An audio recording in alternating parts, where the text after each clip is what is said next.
31 December 1600 east India कंपनीची स्थापना या घटनेपर्यंत आपण इतिहासाचा भाग पहिला पाहिला.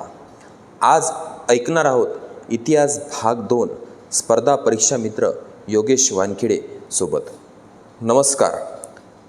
19 फेब्रुवारी 1630 छत्रपती शिवाजी महाराजांचा जन्म शिवनेरी किल्ल्यावर, जिल्हा पुणे. 1645 छत्रपती शिवाजी महाराजांनी हिंदवी स्वराज्याची शपथ घेतली रायरेश्वराच्या मंदिरात. 1646 वयाच्या 16व्या वर्षी छत्रपती शिवाजी महाराजांनी तोरणा किल्ला जिंकून स्वराज्याचं पहिलं तोरण बांधलं. त्या किल्ल्याचं नाव प्रचंडगड असे ठेवले.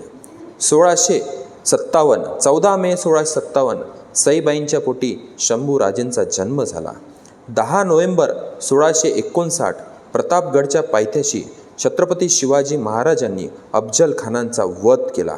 1664 छत्रपती शहाजी महाराजांचे निधन. छत्रपती शहाजी महाराज हे छत्रपती शिवाजी महाराजांचे वडील होते. 1665 मिर्झा राजे जयसिंग आणि छत्रपती शिवाजी महाराज यांच्यात पुरंदरचा तह झाला.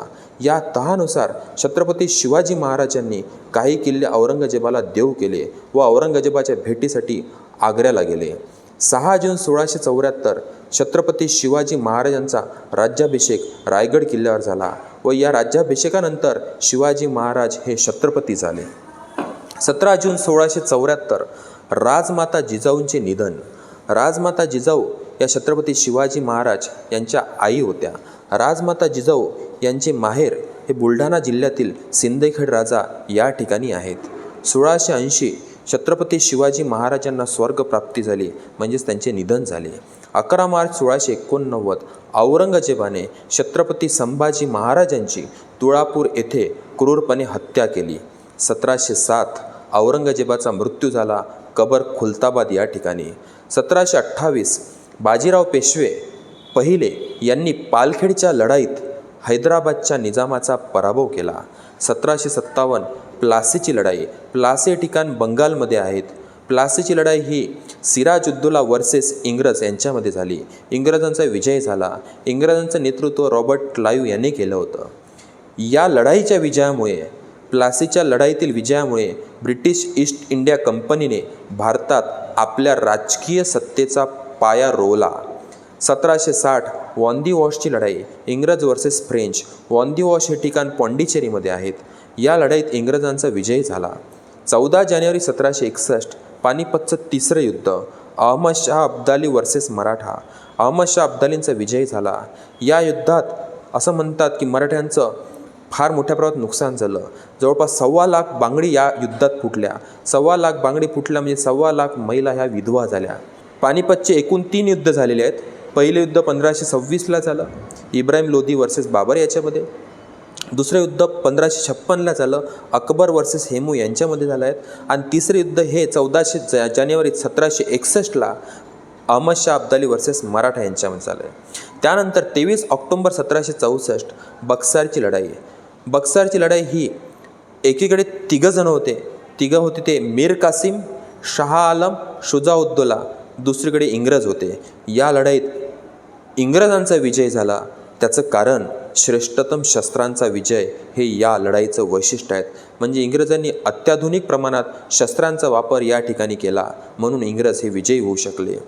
या लढाईतील विजयामुळे, म्हणजेच बक्सारच्या लढाईतील विजयामुळे इंग्रजांना बंगाल, बिहार व ओडिसाचे दिवाणी म्हणजेच महसूल गोळा करण्याचे अधिकार मिळाले. 1789 फ्रेंच राज्यक्रांती. 16वा लुई याच्या विरोधात फ्रान्समधली जनता रस्त्यावर उतरली होती आणि त्यांनी क्रांती घडवली. त्याला म्हणतात फ्रेंच राज्यक्रांती. 1789. 1793 गव्हर्नर जनरल लॉर्ड कॉर्नवालिसने बंगाल प्रांतात जमीन महसुलाची कायमधारा पद्धत सुरू केली. 1798 लॉर्ड वेलस्लीने तैनाती फौज आणली. तैनाती फौज म्हणजेच एखाद्या राजासोबत युद्ध झाल्यानंतर जर त्या युद्धात जर तह झाला तर त्या तहानुसार इंग्रज त्या राज्याचं रक्षण करण्यासाठी स्वतःची फौज त्या ठिकाणी तैनात करायचे आणि स्वतःची फौज तैनात केल्यानंतर त्या फौजेचा संपूर्ण खर्च हा राजा करतो होता तहानुसार. यामुळे इंग्रजांना या राजाच्या राज्यावर प्रत्यक्षपणे नियंत्रण ठेवता येत होतं. 1798 लॉर्ड वेलस्लीचे तैनाती फौजेचे धोरण. 1799 टिपू सुलतानचा मृत्यू झाला चौथ्या म्हैसूर युद्धात. एकूण 4 म्हैसूर युद्ध झाले आहेत. त्यातले पहिले म्हैसूर युद्ध 1766 ते 1769 हैदर अली वर्सेस इंग्रज या युद्धात या दोघांमध्ये तह झाला. दुसरे म्हैसूर युद्ध 1780 ते 1784 हैदर निजाम मराठे वर्सेस इंग्रज याच्यातसुद्धा तह झाला. आपण मंगलोरचा तह म्हणतो. या युद्धात दुसऱ्या म्हैसूर युद्धात हैदर अलीचा मृत्यू झाला. 1790 ते 1792 तिसरे म्हैसूर युद्ध ते झालं टिपू सुलतान वर्सेस इंग्रज यांच्यामध्ये. इंग्रजांचं नेतृत्व कॉर्नवालिस यांनी केलं होतं. टिपू सुलतान हा हैदर अलीचा मुलगा होता जो तिसऱ्या म्हैसूर युद्धात उतरला होता. 1799 चौथे म्हैसूर युद्ध Tipu Sultan versus Lord Wellesley यांच्यामध्ये म्हणजेच इंग्रजांमध्ये. इंग्रजांचं नेतृत्व लॉर्ड वेलस्लीने केलं होतं. चौथ्या म्हैसूर युद्धात म्हणजे 1799ला टिपू सुलतानचा मृत्यू झाला. त्यानंतर इंग्रज मराठा युद्ध. इंग्रज मराठा युद्ध 4 झाले आहेत. 1775 ते 1782 पहिले इंग्रज मराठा युद्ध. 1775-1782 पहिले मराठा इंग्रज युद्ध. त्यानंतर या युद्धानंतर 1802ला वसईचा तह झाला. या तहानुसार मराठ्यांनी इंग्रजांची तैनाती फौज स्वीकारली. बाजीराव दुसरा यांनी नेतृत्व केलं होतं. 1803 ते 1804 दुसरे इंग्रज मराठा युद्ध आणि 1806 ते 1817 तिसरे मराठा इंग्रज युद्ध आणि 1818 चौथे मराठा इंग्रज युद्ध. या युद्धामध्ये 1818ला मराठ्यांचा पराभव झाला आणि इथूनच मराठेशाहीचा अस्त झाला. मराठेशाहीच्या अस्ताला सुरुवात ही 1802 पासून झाली वसईच्या तहापासून आणि मराठेशाहीचा अस्त झाला 1818मध्ये. आजचा इतिहास भाग 2 इथेच संपतो. इतिहास भाग 3 ऐकण्यासाठी जुळून रहा. स्पर्धा परीक्षा मित्र योगेश वानखेडे यांच्यासोबत. धन्यवाद.